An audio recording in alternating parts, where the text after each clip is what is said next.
ফুল প্রত্যেকেই ভালোবাসে, আর সেই ফুল গাছ যদি আপনার ইনডোর গার্ডেনে হয়ে যায় তো কথাই নেই। এমন একটি ফুল গাছ নিয়ে আপনাদের সঙ্গে আলোচনা করব যা সচরাচর দেখা যায়, তবে এখন বর্তমানে বিভিন্ন ছাদ বাগানে এই গাছটি দেখে থাকবেন। এই গাছটির নাম হলো জেরেনিয়াম। মূলত এই গাছটি দক্ষিণ আফ্রিকার গাছ, আর তারপরে ইউরোপে এই গাছ প্রতিপালিত হয়, আর পরবর্তী সময়ে এই গাছ সারা পৃথিবীতে ছড়িয়ে পড়ে। আর এই জেরেনিয়াম গাছ কিভাবে আপনারা প্রতিস্থাপন করবেন বা এখান থেকে নতুন চারা গাছ কিভাবে তৈরি করবেন, এর সাথে কোন মাটিতে জেরেনিয়াম গাছ ভালো হবে সে বিষয় নিয়ে আলোচনা করব। কি ধরনের রোগ পোকার আক্রমণ আসতে পারে, কি ধরনের ওষুধ বা সার আপনারা ব্যবহার করবেন, সমস্ত বিষয় নিয়ে এই ভিডিওতে আলোচনা করব। নমস্কার বন্ধুরা, ইনডোর ভ্যালির পক্ষ থেকে নতুন একটি ব্লগে আপনাদের জানাই স্বাগত।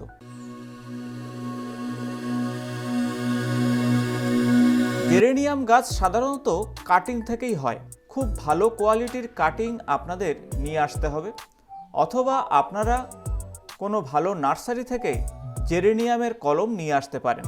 আমি কিন্তু এই গাছটি উটি থেকে কাটিং এনেছিলাম। খুব সাধারণ যত্নতেই কিন্তু এই গাছ আমার বাগানে বেড়ে উঠেছে। আমি এই গাছ 8 ইঞ্চি গ্রোয়িং ব্যাগে প্রতিস্থাপন করেছিলাম।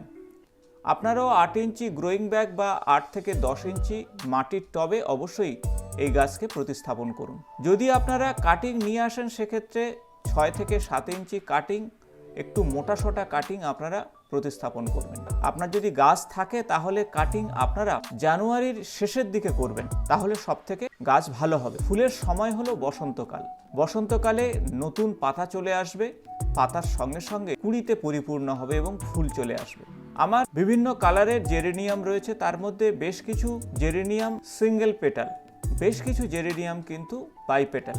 বিভিন্ন রকমের আপনি এই গাছের কালার পেয়ে যাবেন। প্রথমে আসবো মাটি কিভাবে প্রস্তুত করবেন। আপনারা এই গাছের জন্য মাটি 60% গার্ডেন সয়েল নেবেন। অবশ্যই তার সঙ্গে বালির ভাগটা যেন বেশি থাকে, এবং বাকি 30% কম্পোস্ট সার অথবা পাতা পচা সার নেবেন।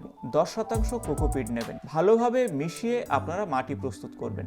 যে পটে আপনারা এই গাছকে প্রতিস্থাপন করবেন সেখানে যেন ড্রেনেজ সিস্টেমটা ভালো থাকে। বালির পরিমাণ একটু বেশি রাখার কারণ হলো এই গাছের গোড়াতে অতিরিক্ত জল যদি জমে যায় তাহলে কিন্তু গাছের মূল শিকড় পচে যাবে বা নষ্ট হয়ে যাবে। তাই সে বিষয়টা আপনাদের খেয়াল রাখতে হবে।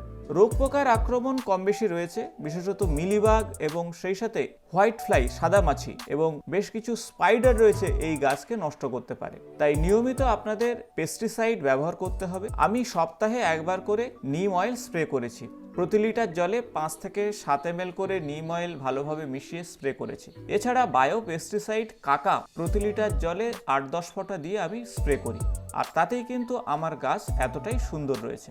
এছাড়া আপনারা এই গাছের জন্য অবশ্যই সপ্তাহে একবার করে কিচেন ওয়েস্ট দিয়ে লিকুইড সার ব্যবহার করবেন, এবং 10 দিন অন্তর অন্তর খোল পচিয়ে খোল পচা জল আপনারা অবশ্যই দেবেন। তাহলে কিন্তু গাছের চেহারা ভালো থাকবে। যদি মিলিবাগ বা সাদা মাছি সহজে না যায় তাহলে ইমিডাক্লোরোপিড 70% জিএম অবশ্যই প্রয়োগ করবেন।